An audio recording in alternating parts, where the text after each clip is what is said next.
말씀 매일 성경 묵상 본문을 따라서 오늘은 사무엘상 14장입니다. 구약 성경 사무엘상 14장 1절로 15절까지만 보도록 하겠습니다. 하루는 사울의 아들 요나단이 자기 병거를 든 소년에게 이르되 우리가 건너편 블레셋 사람의 부대에게로 건너가자고 그 아비에게는 고하지 아니하였더라. 사울이 기브와 변경의 미그론에 있는 석류나무 아래 머물렀고 함께한 백성은 600명 가량이며 아이야는 에봇을 이고 거기 있었으니 그는 이가봇의 형제 아히두베의 아들이요 비나스의 손자요 실로에서 여호와의 제사장이 되었던 엘리의 정손이었더라. 백성은 요나단의 간주를 알지 못하니라. 요나단이 블레셋 사람의 부대에게로 건너가려 하는 어기 사이 이편에도 험한 바위가 있고 저편에도 험한 바위가 있는데 하나의 이름은 보세서요 하나의 이름은 세네라. 한 바위는 북에서 믹마스 앞에 일어섰고 하나는 남에서 게바 앞에 일어섰더라. 요나단이 자기 병기던 소년에게 이르되 우리가 이 할례 없는 자들의 부대에게로 건너가자. 여호와께서 우리를 위하여 일하실까 하노라. 여호와의 구원은 사람의 많고 적음에 달리지 아니하였느니라. 병기던 자가 그에게 이르되 당신의 마음에 있는 대로 다 행하여 앞서 가소서. 내가 당신과 마음을 같이하여 따르리이다. 요나단이 가로되 보라 우리가 그 사람들에게로 건너가서 그들에게 보이리니 그들이 만일 이같이 우리에게 이르기를 우리가 너희에게로 가기를 기다리라 하면 우리는 우리 곳에 가만히 있어서 그들에게로 올라가지 말 것이요 그들이 만일 이같이 말하기를 우리에게로 올라오라 하면 우리가 올라갈 것은 여호와께서 그들을 우리 손에 붙이셨으니 이것이 우리에게 표징이 되리라 하고 둘이 다 블레셋 사람의 부대에게 보이매 블레셋 사람이 가로되 보라 히브리 사람이 그 숨었던 구멍에서 나온다 하고 그 부대의 사람들이 요나단과 그 병기던 자를 대하여 가로되 우리에게로 올라오라 너희에게 한 일을 보이리라 한지라. 요나단이 자기 병기던 자에게 이르되 나를 따라 올라오라 여호와께서 그들을 이스라엘의 손에 붙이셨느니라 하고 요나단이 손발로 붙잡고 올라갔고 그 병기던 자도 따랐더라. 블레셋 사람들이 요나단 앞에서 엎드러지매 병기던 자가 따라가며 죽였으니 요나단과 그 병기던 자가 반일경 지단 안에서 처음으로 도륙한 자가 20인가량이라 다같이요 들에 있는 진과 모든 백성 중에 떨림이 일어났고 부대와 노략군들도 떨었으며 땅도 진동하였으니 이는 큰 떨림이었더라. 아멘. 오늘 저는 절대신앙 절대주권이란 제목으로 말씀을 나누고자 합니다. 사무엘상 14장은 사울왕 초기에 블레셋과 이스라엘 사이에 일어났던 전쟁을 다루고 있습니다. 이제 막 사울이 왕위에 오른 지 2년이 지났다고 사무엘상 13장 1절 이하에 보면 말씀이 나옵니다. 그만큼 사사시대 300년 동안 12지파가 알아서 각각 나라를 다스리다 보니 어떤 행정조직도 군대 조직도 채 갖추지 않은 상태였습니다. 그러다 보니까 오늘 본문, 어제 본문 사무엘상 13장을 보면 이스라엘의 정규군은 3,000명에 불과했다 말하고 그렇게 기록하고 있습니다. 그리고 전쟁이 일어나면 필요할 때마다 각 지파에 나팔을 불어서 마음이 감동된 이스라엘 백성들이 자원하여서 농사를 짓다가 나와서 전쟁터에 나가는 그런 모양이었습니다. 반면에 블레셋 군대는 어땠는가? 어제 본문 사무엘상 13장 5절 보면 블레셋 사람들이 이스라엘과 싸우려 모였는데 병거가 3만이요 마병이 6천이요 백성은 해변에 모래와 같이 많더라 라고 묘사하고 있습니다. 어제도 제가 잠시 새벽에 언급했습니다마는 여기 보니까 블레셋 군대의 병거가 3만이요 그리고 마병이 6천이라 그렇게 되어 있는데, 여러분 영어 성경, 제가 NIV 영어 성경을 소개해 드렸는데 여기 보면 with 3,000 chariots, 6,000 charioteers, 그러니까 chariot, 이 말이 끄는 병거, 말이 끄는 전차. 여러분 옛날에 뭐 페르시아라든지 혹은 로마 군대의 전쟁 장면을 보면 말이 끄는 그런 전차를 볼 것입니다. 그것이 바로 병거 체리였습니다. 근데 어떻게 우리 한글 성경은 병거가 3만인데 영어 성경은 병거 체리옷이 3천이나 되어 있을까? 이것은 각각 번역을 위하여 채택한 히브리 구약성경 사본이 다르기 때문입니다. 어떤 사본에 보면 우리 한글 성경대로 병거가 3만이요, 그리고 그것을 조종하고 그 위에 싸우는 마병이 6천 명이라고 되어 있는데, 어떤 사본에 보면 영어 성경처럼 병거가 3천이요 마병이 6천이라 되어 있습니다.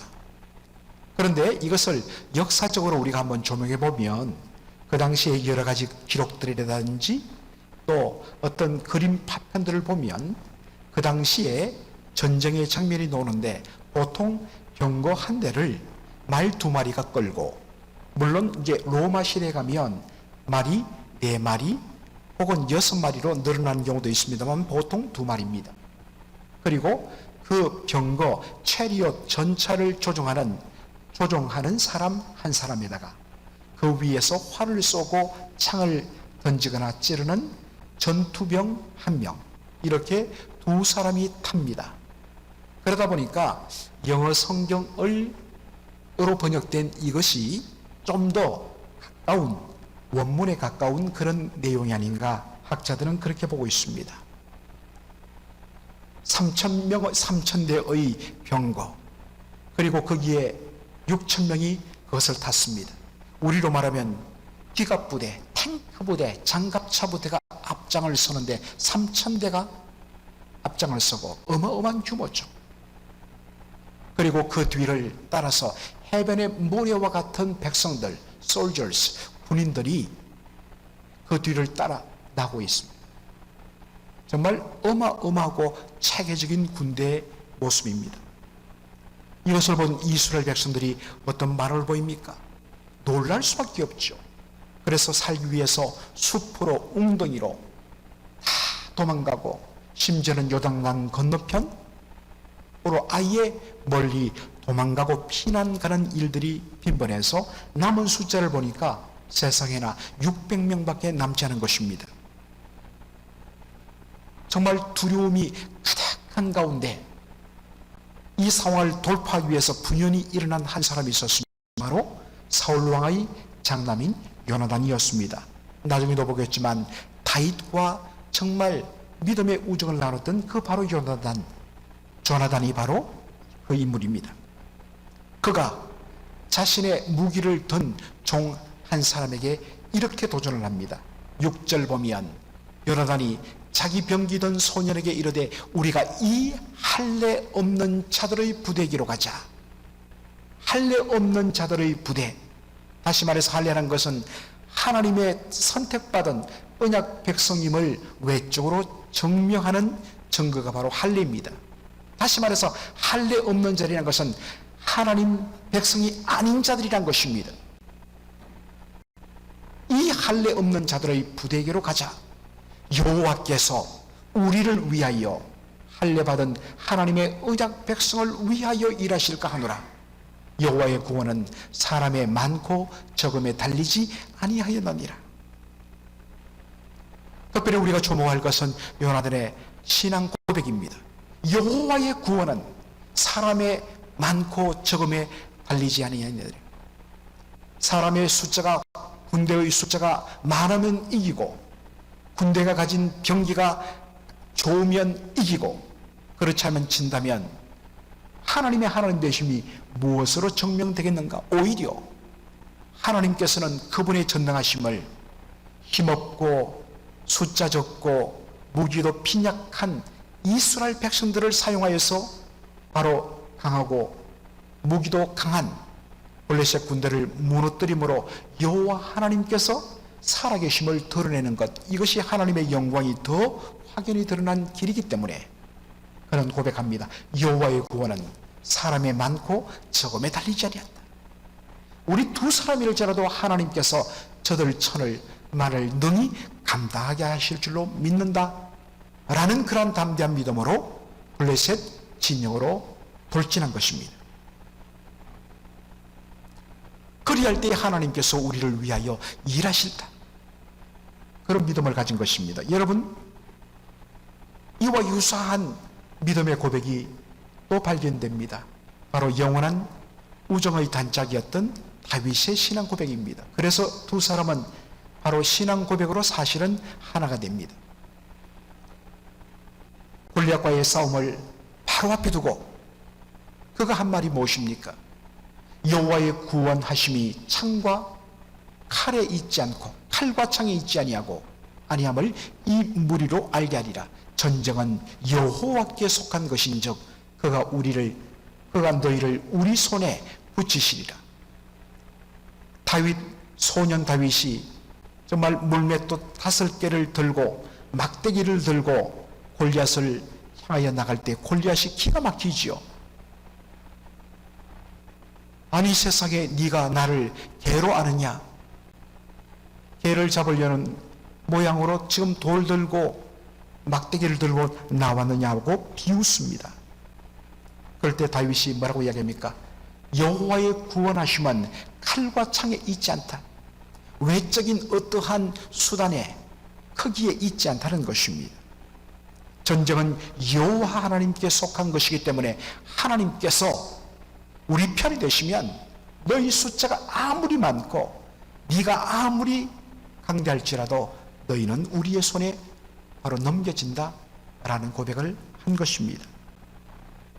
사랑하는 성도 여러분, 우리도 현실을 살아가기 때문에 인간적으로 우리를 둘러싼 환경과 현실, 그것에 의해서 지배를 받고 그것에 의해서 우리가 판단하는 경우 많고 그럴 수밖에 없는 연약한 인생입니다.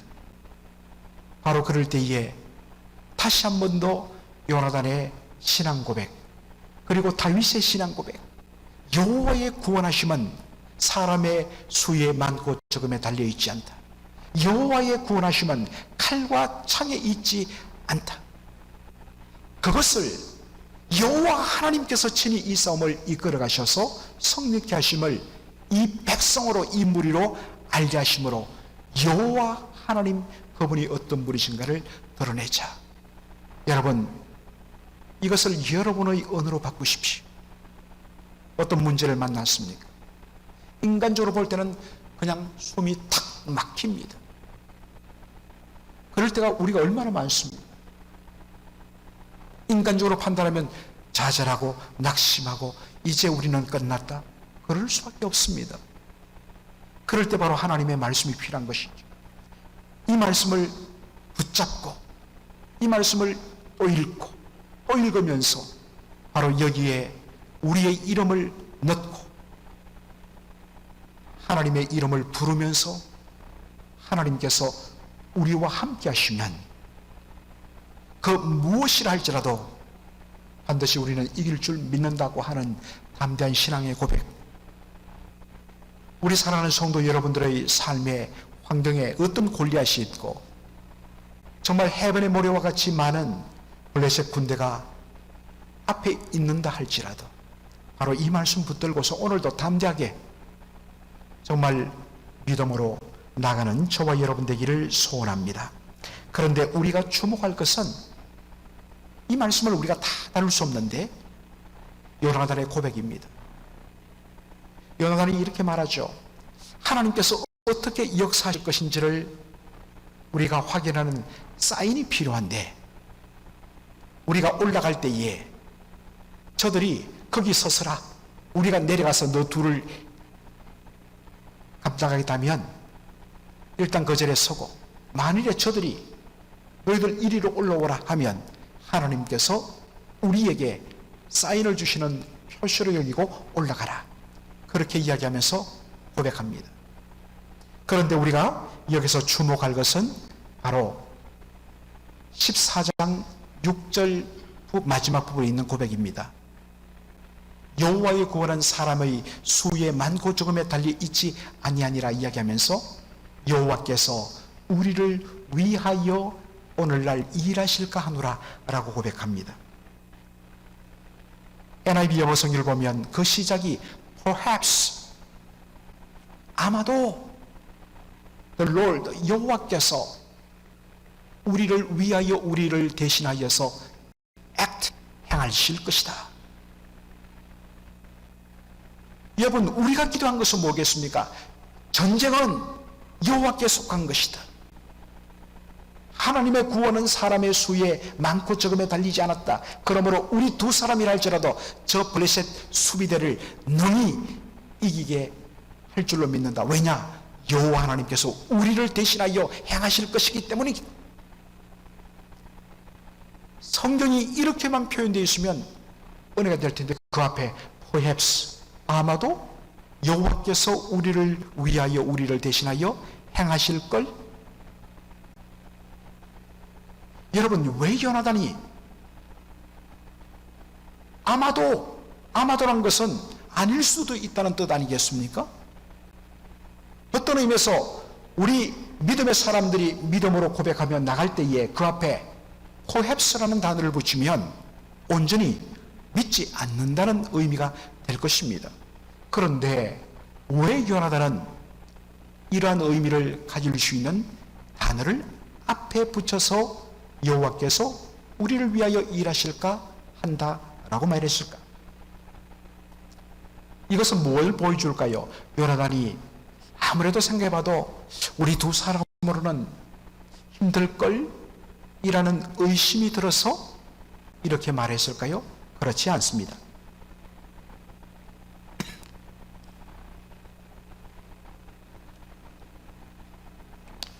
리폼드 신학교의 구약학 교수인 데일 데이비스 교수님께서 이 부분을 주의하면서 요나단의 포앱스는 바로 놀랍게도 그의 신앙의 깊은 부분을 보여준다고 그렇게 설명합니다.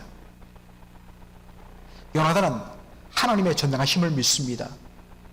그런데 동시에 하나님의 주권적인 자유도 인정한다는 것입니다. 하나님은 주권자십니다. 하나님은 그분의 능력으로 능히 역사하실 수 있습니다. 그러나 우리 보기에는 때로 이해되지 않지만 하나님은 당신의 특별한 섭리와 당신의 어떤 주권적인 의지에 의하여서 개입하지 않고 가만히 있을 수도 있는 분이십니다. 종종 우리는 믿음을 나의 믿음으로 말미암아 하나님께서 나의 믿음을 보시고 반드시 역사해야 하는 것으로, 그것이 정말 위대한 믿음이요 역사하는 믿음으로 우리는 종종 오해할 때 있습니다. 물론 당연히 우리는 어떠한 현장 속에서 하나님을 신뢰하고 하나님을 전적으로 믿음으로 붙들 때에 반드시 하나님께서 역사하실 줄로 믿습니다는 담대한 믿음을 가져야 되는 것은 맞습니다. 그러나 그것은 절반의 믿음입니다. 믿음의 절반의 부분입니다. 참된 믿음이라는 것은 하나님에 대한 절대 신뢰와 함께 동시에 하나님의 절대 주권도 인정해야 한다는 것입니다. 내 뜻대로 마옵시고 아버지의 뜻대로 행하여 주시옵소서. 이것이 우리의 최종의 바로 고백이어 되어야 된다는 것입니다. 이것의 좋은 신뢰가 다니엘의 새 친구의 고백일 것입니다. 느부갓네살 왕이 두라 평지, 정말 쫙 펼쳐진 평지에 수많은 바벨론의 모든 대신들, 모든 관리들을 모아놓고 음악 소리에 맞춰서 모두 다 그 금신상에 절할 걸 말합니다. 그 금신상은 느부갓네살 왕을 빗댄 것입니다. 그러니까 사실은 왕을 온전히 숭배하라는 뜻이죠. 음악 소리에 맞춰서 일제히 모였던 수많은 바로 관리들이 다 엎드려 절을 합니다. 그런데 딱 세 사람, 사드락과 메삭과 아벳느고, 다니엘의 세 친구는 그 자리에 가만히 서 있습니다. 여러분, 장면이 연상되시죠? 이것을 본 느부갓네살이 위협을 합니다. 한 번 더 기회를 주겠다. 만일 너희들이 끝까지 절하지 아니하면 펄펄 끓는 풀무불, 사실 이 풀무불이란 것은 정확한 우리 한글 표현이 아닙니다. 원래 풀무란 것은 이 뭡니까? 아궁이에 불을 떼거나 아니면 그 용광로, 그 녹이는 용광로에 뭡니까? 바람을 공급해 갖고 불을 붙이는 도구가 풀무입니다. 그래서 풀무불보다는 사실 활활 타는 용광로란 말이 더 옳습니다. 그럴 때에 다니엘의 세 친구 뭐라고 고백합니까? 우리가 너무나 잘 아는 말씀이 다니엘서 3장 17절로 18절에 나옵니다. 만일 그러할 것이면 왕이여, 우리가 섬기는 우리 하나님이 우리를 극렬히 타는 풀무 가운데서 능히 건져내시겠고 왕의 손에서도 건져내시리이다. 반드시 하나님은 살아계시기 때문에 그렇게 하실 수 있는 분이십니다. 저희들은 믿습니다. 그러나 그리 아니하실지라도 왕이여, 우리가 왕의 신들을 섬기지도 아니하고 왕의 세우신 근심상에 절하지도 아니할 줄을 아옵소서라고 이야기합니다.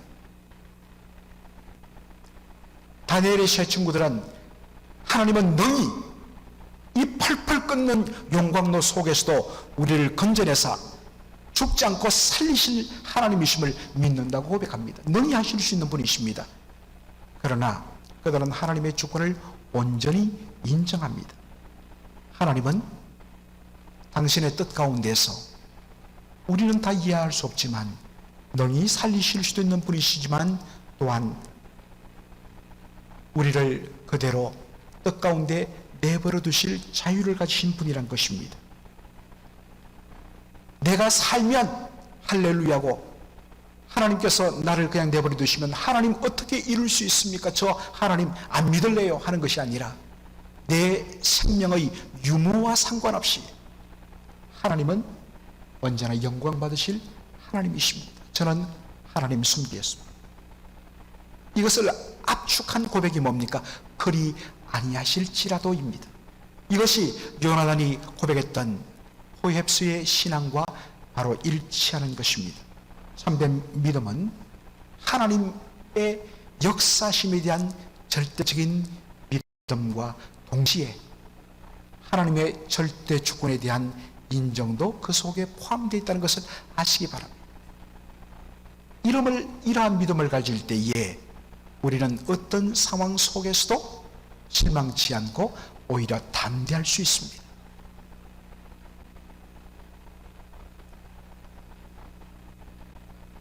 이 기상학, 날씨를 연구하는 기상학에서, 그리고 이것이 물리학도 이제 연결되는데 버터플라이 이펙트라는 그러한 그 가설이 있습니다. 소위 나비 효과란 말이죠. 미국의 기상학자 로렌조란 분이 처음 언급했는데 아주 사소한 변화, 정말 너무나도 미미한 그 사소한 변화가 나중에 어마어마한 기상 변화를 불러일으킨다는 것입니다. 그것을 설명하기 위해서 저 브라질의 아마존에 나비 한 마리가 버터플라이, 그 날개짓, 이것이 저 바다 건너편 미국 텍사스의 광활한 땅에 토네이도를 일으키는 그러한 원인이 된다라고 설명했습니다. 실제로 그렇다는 게 아니라 사소한 작은 변화 하나가 어마어마한 기상 이변을 불러일으킨다는 것을 묘사하기 위해서 버터플라이 이펙트라는 표현을 쓴 것이죠. 오늘 본문에 보면 이 표현이 잘 어울립니다. 600명밖에 남지 않은 이 절박한 상황 가운데서 모두 다 두려움에 완전히 압도되어 있을 때에 이 상황을 돌파하기 위해서 분연히 일어난 한 사람, 바로 요나단이었습니다. 요나단이 죽으면 죽으리다 하고 호를 단신으로 자기 무기를 든 사환과 함께 적진으로 달려가서 싸울 때 하나님께서 도우십니다. 수십 명이 죽임을 당합니다. 놀라운 일이 일어났습니다. 사실은 이 블레셋 많은 군대의 숫자 중에는 돈을 받고 바로 군대에 들어간 이른바 용병들, 히브리 용병들이 너무나 많았던 것입니다. 먹고 살 것이 막막하다 보니까 이웃인 이방 나라인 블레셋 군대에 고용되어서 정말 나라를 팔아버린 거죠. 그런데 혈단신 죽을 것이 뻔한데 불구덩이 속으로 뛰어드는 요나단을 보면서 그들의 마음속에 순간적으로 양심의 가책이 일어났습니다. 그리고 여호와 하나님께서 주시는 두려움과 떨림이 일어났습니다. 우리가 이래도 되나? 아무리 배가 고프기로 우리가 우리의 조국을 배신하고 블레셋 군대에 와서 지금 우리의 조국을 치는 것이 옳으냐? 여러분, 나라를 팔아버린 우리 일제시대를 보십시오. 그 사람들은 양심도 없습니다. 돈이 우상입니다. 만모니즘을 숭배합니다. 그런데 이 사람들이 일순간에 요나단 한 사람의 몸짓을 보면서 부끄러움을 가지고 어디서 그런 용기가 났는지 갑자기 자기들이 들고 있던 칼과 창을 돌이켜서 블레셋 군대를 향하여 싸우기 시작합니다. 그리고 드디어 이 모습을 보았던 사울왕과 600명, 그리고 이 소식을 듣고서 숲속에서 숨어있던 수많은 이스라엘 백성들이 몰려오면서 삽시간에 전쟁터에 들면서 완전히 대성을 거둡니다. 영적인 바로 스피리추얼 버터플라이 이펙트인 것입니다. 놀랍습니다. 그래서 이 한 사람의 헌신이 얼마나 귀한지 모릅니다. 그냥 한 사람이 작은 몸부림에 불과했는데 하나님께서 이것을 쓰십니다. 저는 저희 교회도 요즘 그런 것을 봅니다. 곳곳에서 작은 나비의 날개짓, 그거 하나로는 너무나 미미한데 그것이 바람을 일으킵니다. 얼마나 감사한지. 이런 일들이 정말 저희 교회에 더 많이 일어나기를 소원합니다. 그런데 여러분, 원래는 오늘 23절까지 매일 성경이 읽도록 되어 있는데 시간 관계상 제가 다 읽지 못했습니다. 그 23절이 어떻게 마무리되는가? 바로 그 전쟁의 총평입니다. 여호와께서 그날에 이스라엘을 구원하심으로 전쟁이 벳아웬을 지나니라. 이 모든 싸움의 시작은 정말 요나단 한 사람의 용기와 목숨을 건 헌신에서 비롯되었습니다. 얼마나 귀한지 몰라요. 그러나 성경은 무엇으로 결론을 내립니까? 여호와께서 그날에 이스라엘을 구원하셨다고 결론을 맺습니다. 요나단의 위대한 신앙의 결단과 헌신은 대단히 귀한 것입니다. 칭찬해야 합니다. 우리가 존경해야 합니다. 그래서 바울도 주를 위하여 그리고 성도를 위하여 수고하는 자들의 수고를 알아주라고 했습니다. 알아줘야 합니다. 그러나 요나단 자신은 뭐로 고백해야 되는가? 나는 하나님이 쓰시는 도구에 불과하다. 나는 주님이 쓰시는 막대기요, 그것을 들어서 온전히 이기게 하시는 분은 여호와 하나님이시니 여호와 하나님께서 이스라엘을 구원하셨고 그 구원하신 하나님만 영광을 받으실지로다. 수많은 사람들이 넘어지는 것이 바로 이 부분입니다. 이건 내가 했는데. 그래서 하나님께서 홀로 받으셔야 할 그 영광이 자신에게로 돌려질 때에 바로 무너짐이, 패망이 일어나는 것입니다. 사랑하는 성도 여러분, 절대 잊지 말아야 할 것, 우리는 하나님께서 은혜 주셔서, 저는 주님 이 작은 오병이어 보리떡 5개와 물고기 2마리를 주님 앞에 드렸을 뿐입니다 말하고 끝내야 되지.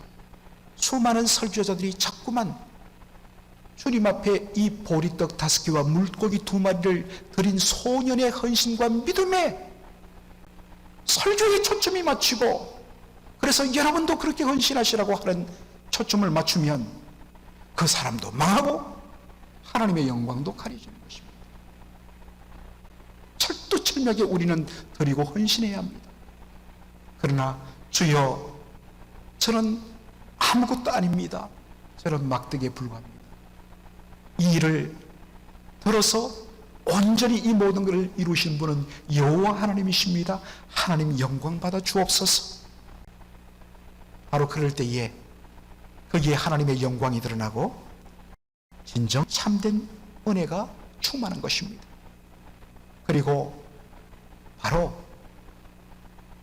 그 뒤에 숨어서 하나님 영광 받으시고 성도들이 유익을 얻는 걸로 그 느끼는 그 감격과 그 기쁨, 이거는 바로 드린 자만 아는 기쁨, 천국의 기쁨인 것입니다.